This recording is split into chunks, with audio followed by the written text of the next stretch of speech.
Hi, I'm Ini from Raki Raki. I love Gold FM, only the classic hits. Gold FM, only the classic hits. Yandra Vinaka and good morning, Fiji. In this bulletin, Prime Minister says free education supersedes any challenge. Rugby has no prosecutorial power. An alleged Lami murderer further remanded. From the studios of FBC Suva, Jackie Smith. Prime Minister Vurengembani Marama has made it clear that he and his ministers would fork out their entire salaries on top of their pay cuts before they ever let free education go away. Mbani Marama highlighted this while officiating at the opening of the new kindergarten in Suvavo village yesterday. The PM adding that even in these uncertain times, Fijians should know that government support to students and their families will remain. Lena Rees has more. The Prime Minister stresses that investment in education is the best investment government can make, adding that even though government revenue has taken a huge hit due to the COVID-19 pandemic, funding towards free education will continue. We've also maintained civil servant salaries, including teachers, so they can teach, so they can focus entirely on the education of Fiji students. And as you can see today, we're pressing ahead with the constructions of new schools and the upgrade of school buildings, because our efforts to raise the quality of our children's education are far too important to go on pause due to this pandemic. Mbani Marama also highlighted that the opening of the school is the fruition of a promise made to the community in 2018. Today we celebrate that promise, delivered in the form of $150,000 new school building, along with new desks, chairs and classroom equipment, all of which your students can proudly call their own. When we open new schools or school buildings, we open new worlds of opportunity for our young people. The Prime Minister reiterated that government will continue to prioritize education for all children in Fiji, meaning no family will have to pay school fees. Lena Rees, FBC News. The Real Estate Agents Licensing Board has clarified that they do not have the legal authority to prosecute bogus agents. The Rugby Chair Dr. Abdul Hassan says they have forwarded more than 20 cases of bogus agents to the Criminal Investigations Department for further action. Dr. Hassan says their limited power has seen delays in prosecuting bogus agents. He adds they are working closely with the CID to weed out illegal agents. So what we normally do, whenever we have identified the bogus agent, we'll refer this matter to the CID department. And of course, they have to follow their own protocol to deal with such cases. The Suva High Court has further remanded a 43-year-old carpenter who was charged with arson and murder. Arvind Chand Rai is alleged to have murdered a 35-year-old woman in Lami on the 22nd of July this year. Fai Yen Chan was found unconscious by firefighters who responded to a report of a fire at the victim's home. Following the post-mortem examination, it was ruled the deceased death was an alleged case of murder.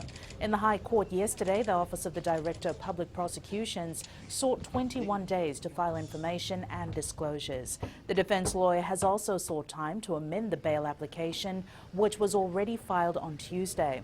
The matter will be called for mention on the 4th of next month. A new fire station was opened in Lami yesterday, serving more than 26,000 in the area. The new station and its brand new fire truck were commissioned by Prime Minister Vurengembani Marama. The facility and the truck cost more than $2 million and will service 16 residential settlements and 159 businesses, among others. Mbani Marama says the government will continue to invest in essential services. With the fire station in Lami itself, response time has come down dramatically, and the challenge of attending to fire calls in Lami during heavy traffic peak period along the Lami-Suva corridor will of course be a thing of the past. You must ensure integrity and transparency as you carry out your work as regulators. These are the sentiments of Minister for Trade Fayaz Koya yesterday at the Regulators' Workshop review of the 1992 Trade Standards and Quality Control Act. Koya says the workshop should serve as a reminder to regulators on how standards can assist them in carrying out their regulatory responsibilities. He adds the workshop is an important milestone in the regular communications between the Department of National Trade Measurement and Standard and the regulators. You must actually ensure integrity, consistency and transparency in carrying out your roles and responsibilities, and the Ministry will ensure that you get ongoing substantial training. The Fiji Hardwood Corporation Limited has been thriving in recent weeks after the company changed its operating area from the Central Division and now sits in Nandarivatu. General Manager Shakil Maharaj says they've noted a dramatic increase in mahogany supply from the area, as evident with first ever massive harvest by the Nandala villagers 3 weeks ago. He has, despite the challenges brought by the pandemic and the unfavourable weather conditions, the company is optimistic that business will bounce back on track in the near future. This is 1 week's operation only started in Nandarivatu, and we have close to harvest 500 plus cubic as of to date in 1 week's time. And it is like Lenona have formed a new company, and it is pretty good that and where they are going, it's pretty amazing that they have done 500 cubic in 1 week. To which we have already sold around 300 cubic stock have been already sold out from Nandarivatu. Up ahead, Rewa focuses on semi-final, and mammoth task awaits Naita Siri in Skipper Cup.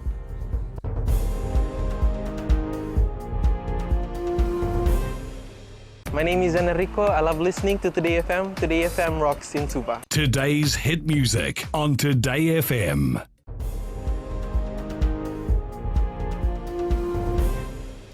They're into the final four of the Punja's Battle of the Giants this weekend, but winning it will only be a bonus for the Delta One Automotive Repairs Rewa side. The team is more focused on a bigger prize later this year, winning the Vodafone Premier League. Aquila Dama has more. Every team trains to win, but for Rewa, it's not the BOG title they are targeting. BOG is a secondary thing to us because we're focusing more on the league. We want to win the league for the first time, for me personally. And BOG, it's up to the boys if they want to grab the trophy or prize money. It's up to them. The Delta Tigers have never won the Premier League, but this group of players can create history for the district. From the previous years to this squad, I can say that the boys have been together. The brotherhood, the togetherness, like I've said, and also looking out to each other. Head coach Marika Rondu is using the BOG to fine-tune this team for a great achievement. We seem to getting strong in every game in our build-up. So the boys are taking courage, patience, and then show good character when we build up from the back. Rewa will play Priceland Pharmacy Mba in the first BOG semi-final at 2 p.m. on Saturday at Lautokas Churchill Park. Aquila Dama, FBC Sports. The all-in-one Builders Nandi football team is hoping to replicate its superb performance during their group matches of the Punja's Battle of the Giants last weekend at Churchill Park. The Jet Setters won all their group matches, beating Navua, Rewa and Lautoka to set up a semi-final clash with the Flow Valves Island Accommodation Suva side. Felipe Naikaso has more. Last week's Punja's BOG performance is already history for the Nandi side, as they know teams will be more prepared come Saturday. Now we are concentrating on what we are going to play against Suba. And since we have played against them in the league game and they have won that game, I think they are a better side, but we need to uplift our performance. The side was also hit with some bad news, as experienced players like Rusete Matareranga, Napoleon Ngasevakatini and Asnil Kumar may miss the crucial match. Despite the convincing wins, Nandi is still looking at improving on the defense and finishing. They came out from the group in a tough way, so any team reaching in the semi-final will always be a good team. The side will play Suva in the second semi-final of the Punjab's BOG tournament at 4 p.m. this Saturday. Philippa Naikaso, FBC Sports. A new challenge awaits the Napier Rugby side this Saturday as they prepare to take on Nadronga in round 4 of the Skipper Cup competition. The Highlanders are aware of the versatility and strength that comes with Stallion's side. Despite falling short to Namosi last week, the Napier side is turning a new leaf and is focused on ironing out their mistakes. Head coach Ilaitia Tuisese says the competition must go on and they are focused on getting Napier back on track. Another week, another new challenge. Looking forward to go to Nandronga. Man, the competition goes on, and who knows, we might have another crack at it. But it's back to Skipper Comp now, and then next week we're going to Nandronga. It's another big challenge for us too.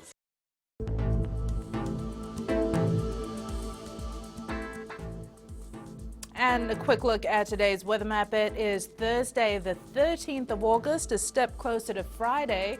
Expect fine apart from brief showers over the eastern parts and interior of the larger islands, mainly fine elsewhere, cool at night, moderate to fresh east to southeast winds. And that is your FBC Morning News. Join us at 1 p.m. and 7 p.m. for our major bulletin. Remember, in times of crisis, you need factual news that you can trust. Stop believing fake news about the COVID-19 on social media. Fight misinformation by getting only the facts about the coronavirus from verified news sources like FBC's TV, radio and digital media news. www.fbcnews.com.fj. Keeping Fijians connected with the truth.